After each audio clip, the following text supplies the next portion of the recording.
మరోవైపు ఏడాదిలోపు పదవి విరమణ చేసే పోలీస్ సిబ్బందిని వారు కోరుకున్న చోటుకే బదిలీ చేయాలని డీజీపీ అనురాగ్ శర్మ జిల్లా ఎస్పీలను ఆదేశించారు.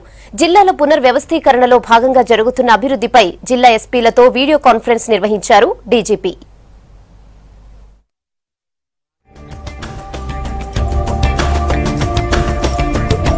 కొత్త జిల్లాల్లో ఏర్పాటు చేయనున్న ఎస్పీ కార్యాలయాల భవనాలు, సిబ్బంది నియామకం, వాహనాలు, ఫైళ్ల బదిలీపై జిల్లా ఎస్పీలతో సమీక్షించారు డీజీపీ అనురాగ్ శర్మ. ఎస్పీ కార్యాలయాల కోసం ప్రభుత్వ భవనాలు లేని చోట ప్రైవేటు భవనాలు పరిశీలించాలన్నారు. వాటికి ఆర్ఎండ్బి శాఖ నిర్ణయించిన రేటుకు అద్దె చెల్లించేందుకు ఏర్పాట్లు చేస్తామన్నారు. అన్ని జిల్లాల ఎస్పీలు, అదనపు ఎస్పీల కోసం త్వరలోనే కొత్త వాహనాలు కొంటున్నామన్నారు డీజీపీ.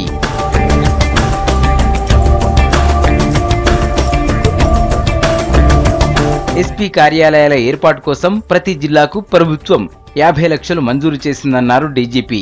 కార్యాలయాల్లో కొత్త ఫర్నిచర్తో పాటు అన్ని వసతుల కోసం వాటిని ఖర్చు చేయాలని సూచించారు. అదనంగా డబ్బు ఇచ్చేది లేదని స్పష్టం చేశారు. వచ్చే నెల 1వ తేదీ వరకు అన్ని జిల్లాల పోలీస్ కార్యాలయాలు సిద్ధంగా ఉండాలని ఎస్పీలకు ఆదేశించారు డీజీపీ. కొత్త కార్యాలయాలకు బదిలీ చేయనున్న ప్రతి ఫైల్ స్కాన్ చేయాలని, జిల్లా కలెక్టర్ల సమన్వయంతో ఈ పనులు పూర్తి చేయాలన్నారు.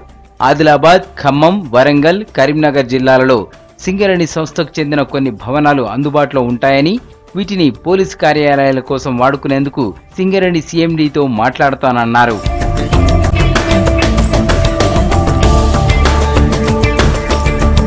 డీజీపీ కార్యాలయంలోని సీనియర్ ఐపీఎస్ అధికారులు జిల్లా ఎస్పీ కార్యాలయాలకు వెళ్లి జరుగుతున్న పనులపై సమీక్షించాలని సూచించారు. కొత్త జిల్లాలకు సిబ్బంది కేటాయింపు, బెటాలియన్స్, ఏఆర్ కార్యాలయాల ఏర్పాటు వారం రోజుల్లో పూర్తి చేయాలని ఆదేశించారు.